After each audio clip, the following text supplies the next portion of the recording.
मध्य प्रदेश के छिंदवाड़ा में डायएथिलीन ग्लाइकॉल जो एक कफ सिरप में मिला था, उसके चलते 11 नौनिहालों की मृत्यु हुई है। और ये केमिकल कितना खतरनाक था और परमिसिबल कितना क्वांटिटी होनी चाहिए और कितना थी, इस पर बात करने के लिए हमारे साथ शिशु रोग विशेषज्ञ डॉक्टर प्रभाकर तिवारी भी हैं। सर, 11 बच्चों की दुखद मौत है। अब तमाम रिपोर्ट्स में, चाहे तमिलनाडु की हो, मध्य प्रदेश की, ये साबित भी हो गया है कि डायएथिलीन ग्लाइकॉल इसमें मिला हुआ था।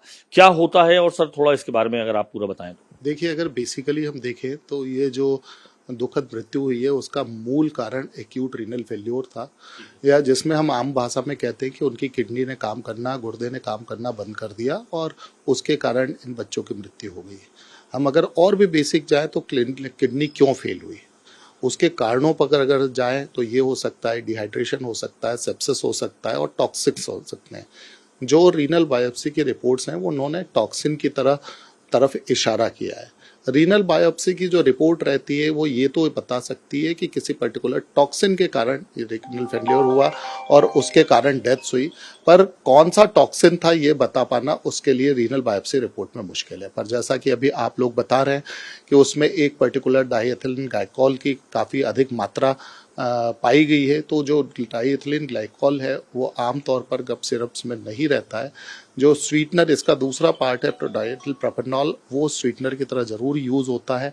तो ये किस तरह से पहुंचा उन कप सिरप्स में और किस तरह से ये दवाइयाँ मेडिकल स्टोर से घरों तक पहुंचा, ये ज़रूर एक जांच का विषय है। पर अगर ये उसमें उपस्थित था, कप सिरप में गया है अधिक मात्रा में या इसकी प्रेजेंस रही है, तो निश्चित तौर पर यह भी एक रीनल फेल्योर का कॉज हो सकता है। सर, रिपोर्ट्स में आया है कि जो ड्रग कंट्रोलर की रिपोर्ट है उसमें भी 48.3 करीबन ये पाया गया है। परमिसिबल जो है 0.01 होता है।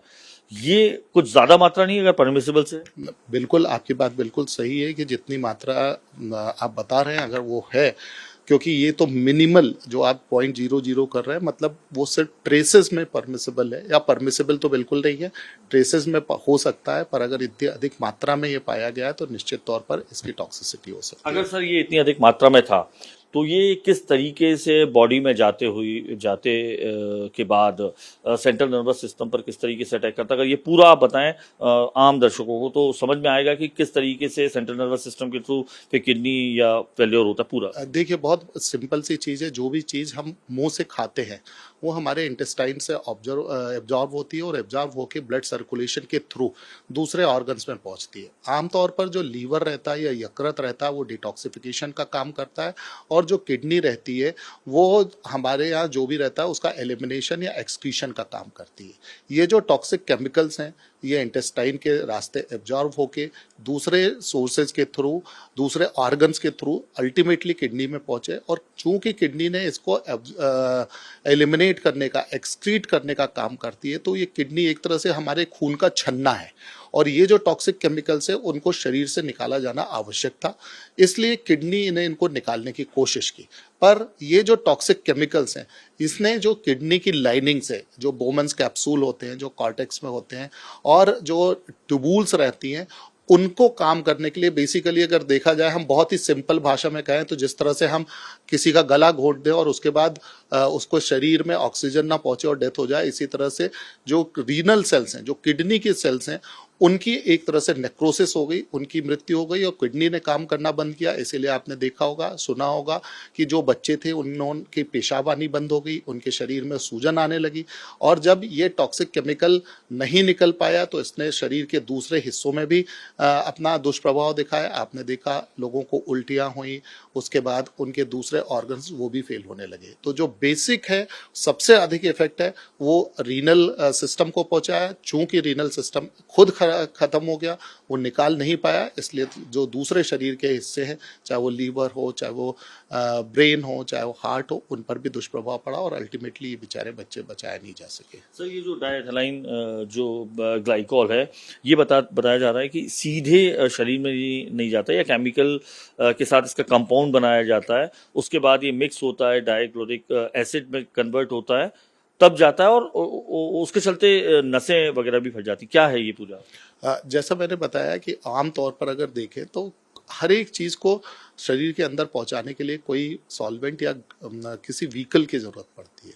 तो इस मामले में ये व्हीकल क्या था, जैसे अभी आपने बताया, क्या ये कफ सिरप ही था या कोई और ड्रग या कोई और खाने पीने की चीज़ तो शामिल नहीं थी। तो अभी जो डिस्क्रिमिनेट किया जा रहा है या जो जांच की रिपोर्ट अगर ये सामने आ गई है और ये निश्चित हो गया है कि वही था, तो टॉक्सिसिटी जो है मैक्सिमम, जैसा मैंने बताया कि किडनी उसको बाहर निकालने की कोशिश कर रही है, किडनी नहीं निकाल पा रही है तो किडनी खुद खत्म हो जा रही है और बाद में इस टॉक्सिक केमिकल की जो मात्रा एक्यूमुलेटेड है उसके कारण शरीर के दूसरे हिस्सों पर दुष्प्रभाव सर पड़ रहा है। बेसिकली ये जो डायथेलाइन ये ग्लाइकॉल है, ये इंडस्ट्रियल सॉल्वेंट के रूप में इस्तेमाल होता है। बताया गया है कि ब्रेक फ्लूइड हो या कूलेंट हो या जो फ्रिज एलिमेंट हो, क्या इस तरीके की जानकारी? देखिए, अगर आप ये देखें तो ये पूरी की पूरी जो श्रृंखला है वो डायथेलाइन जो श्रृंखला अगर आप कहें तो उसमें इस तरह के जो लिक्विड होते हैं, आपने देखा होगा, ये बेसिकली अल्कोहल्स और ईथर्स में शामिल होते हैं और इनकी जो कार्बन चेन रहती है उस कार्बन चेन में थोड़े से परिवर्तन से ही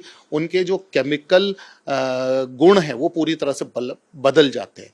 कुछ इसमें से ऐसे भी हैं जो स्वीटनर की तरह काम आते हैं, कुछ इंडस्ट्रियल सॉल्वेंट की तरह काम आते हैं और इसी तरह के दूसरे भी जो केमिकल मटेरियल्स हैं उसमें काम आते हैं। तो बेसिकली ये जो long chain of carbon chain है उसमें थोड़ी सी चेन से इस जो केमिकल है उसके गुण पूरी तरह से बदल जाते हैं। तो अगर जैसा कि आप कह रहे हैं, हालांकि रिपोर्ट्स में है, लेकिन अगर ये इस तरीके का मिलाया गया है 0.01 से 48.3 तक मिलाया गया है, तो मकसद क्या होगा अगर रिपोर्ट्स में है इस तरीके में? ऐसा ये स्वीटनर का काम है क्या? बेसिकली ऐसा प्रतीत होता है कि अगर इतनी अधिक मात्रा में ये मिला है तो जैसे अभी आपने एक देखा होगा पूर्व में इथोपिया में और दूसरे देशों में हुई थी कि परमिसेबल लेवल से ज़्यादा किसी तरह से इसका मिल गया हो। यही एक आशंका है। पर्पजफुली इसको किए जाने की संभावना या आशंका निग्लिजिबल है। कोई कंपनी पर्पजफुली ये करे इसकी आशंका काफ़ी कम है, पर हाँ ये जरूर हो सकता है कि किसी रूट से उनके कर्मचारियों की कुछ एक तरह से कहना चाहिए कमजोरी के कारण ये इसमें आया होगा। पर स्वीटनर के तौर पे भी इस्तेमाल किया जाता है होगा? ये नहीं, इसी का जैसे मैंने बताया ना कि ये सब लॉन्ग चेन डेरिवेटिव्स हैं, इसमें से कुछ डेरिवेटिव यूज होते हैं। मैंने बताया कि इसका जो केमिकल प्रभाव है या गुण है वो चेन के साथ बदलते चले जाते हैं। तो इन्हीं के जो दूसरे रेसिमिक मिक्सचर्स जैसे हम कहते हैं या जो इनसे रिलेटेड केमिकल्स हैं वो स्वीटनर की तरह भी यूज होते हैं। सर अभी भी 6 बच्चे जो हैं वो इन्हीं तमाम जो सिम्टम्स का शिकार होकर नागपुर में भर्ती हैं। ये कहा जा रहा है कि सर अगर ईश्वर करे स्वस्थ भी हो जाए उसके बाद भी अगर इस तरीके के केमिकल्स उनके शरीर में हैं तो माना जा रहा है किडनी समेत तमाम न्यूरोलॉजिकल प्रॉब्लम्स भी हो सकते हैं। क्या ये सही है? देखिए, आजकल अगर हम देखें तो जैसे डायलिसिस और दूसरा प्लाज्मा फेरेसिस, बहुत सारी ऐसी विधाएं उपलब्ध हैं जिनसे हम इस तरह के टॉक्सिन्स को निकाल सकते हैं। और जैसे पहले कुछ केसेस में हुआ होगा कि लोगों को ये पता नहीं लगा होगा कि ये पर्टिकुलर टॉक्सिन उसके लिए रिस्पॉन्सिबल है, तो उस समय वो ना कर पाए हों। पर मुझे ऐसा भरोसा है कि जिस तरह की विधाएं अभी उपलब्ध है प्लाज्मा फेरेसिस की, डायलिसिस की, उनके माध्यम से इन टॉक्सिन्स को हम निकाल पाएंगे। जो मृतक बच्चे हैं उनके पेरेंट्स ने बताया कि डायलिसिस भी दिया गया था, यानी शायद डायलिसिस कारगर नहीं हुआ, लेकिन अगर बच्चे स्वस्थ भी हो जाते हैं तो क्या लॉन्ग टर्म न्यूरोलॉजिकल प्रॉब्लम हो सकती है या और भी इस तरीके की प्रॉब्लम्स, किडनी प्रॉब्लम? देखिए, ये तो एक रिसर्च का सब्जेक्ट है, पर निश्चित तौर पर अगर कोई टॉक्सिक केमिकल शरीर के अंदर गया है तो निश्चित तौर पर उसके शॉर्ट टर्म और लॉन्ग टर्म दोनों इफेक्ट्स होंगे, जो नर्वस सिस्टम में भी हो सकते हैं, दूसरे जो ऑर्गन सिस्टम से उसमें भी हो सकते हैं। तो ये थे हमारे साथ शिशु रोग विशेषज्ञ डॉक्टर प्रभाकर तिवारी, जिनका साफ तौर पर मानना है कि जिस तरीके से अगर ये केमिकल रिपोर्ट्स में आ रहा है, अगर वो दिया गया है तो उसके शॉर्ट टर्म और लॉन्ग टर्म असर होंगे। शॉर्ट टर्म असर तो हमने देख ही लिए हैं, 11 मासूम नौनिहालों को मौत का सामना करना पड़ा है। अभी 6 से ज़्यादा बच्चे जो है वो एडमिट हैं नागपुर में।